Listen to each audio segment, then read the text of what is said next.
Morning everyone, welcome to JT Motive, Lifestyle and Motivation. I'll let you know I'm James. Great readings this morning. So yeah, again, thank you everyone who watched and commented on the video. I had some good comments yesterday. Yeah, fantastic, absolute fantastic. God is good. You can see how he's working in other people's lives as well, just by obviously using me. And that's all he's doing. That's all he's doing. I'm nobody special. He's just using me to help others.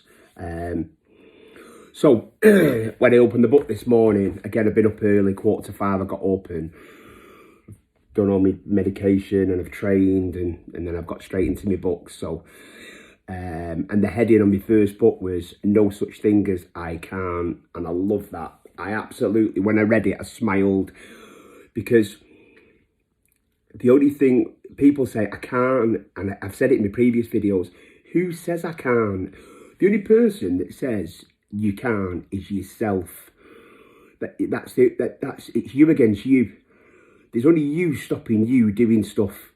It's so true, and you take it for granted, don't you? When the saying is you can do anything when you put your mind to it, and it's just one of them. Yeah.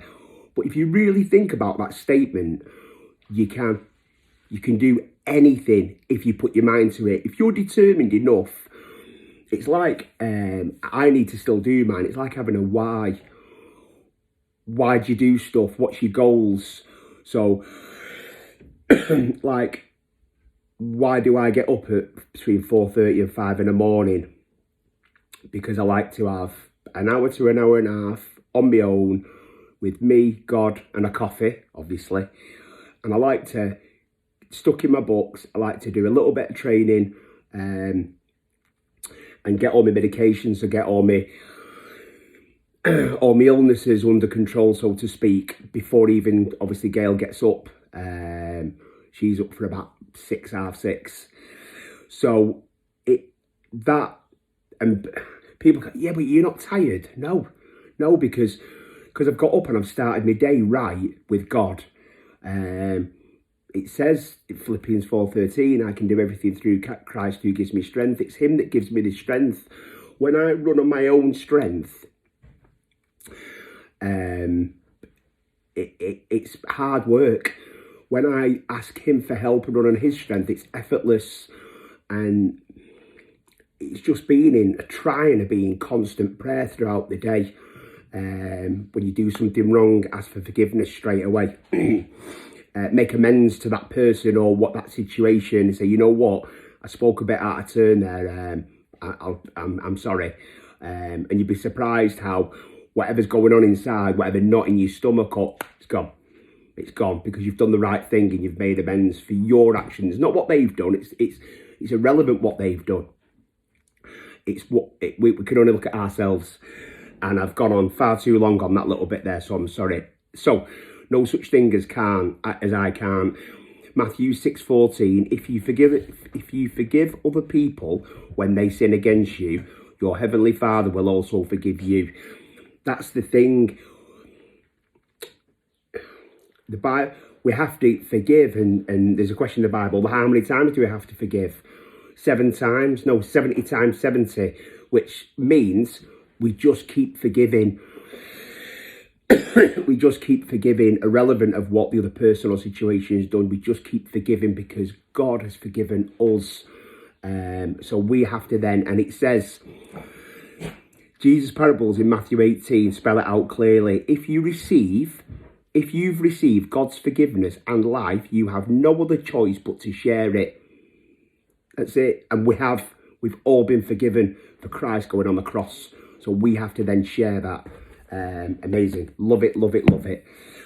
And I'm actually on now Matthew 5, which is the Beatitudes. So this is when Jesus went, the Sermon on the Mount, he spoke for days, it was preached to many, and it's how we live as Christians.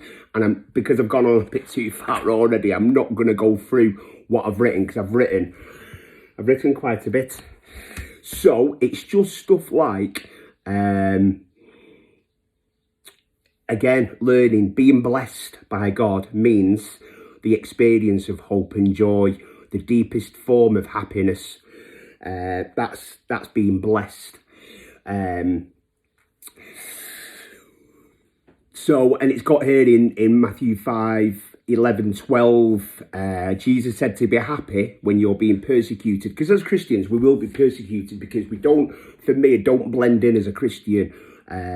People know I'm a Christian because I tell them, because I try and share the good news, because I try and offer what's been freely offered to me, because obviously somebody shared it with me and my life has changed dramatically, and it's come up for me to do a little 7 to 10 minute video of what my life was like, my old life, and then going into my new life. I'm going to do that later on today.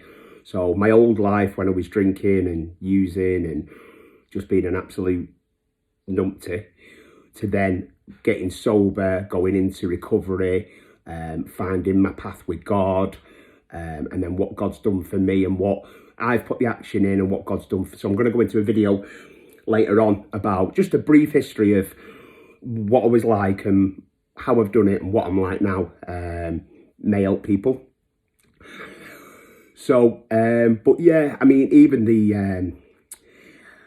we get persecuted because obviously this goes against the world. This is not worldly stuff.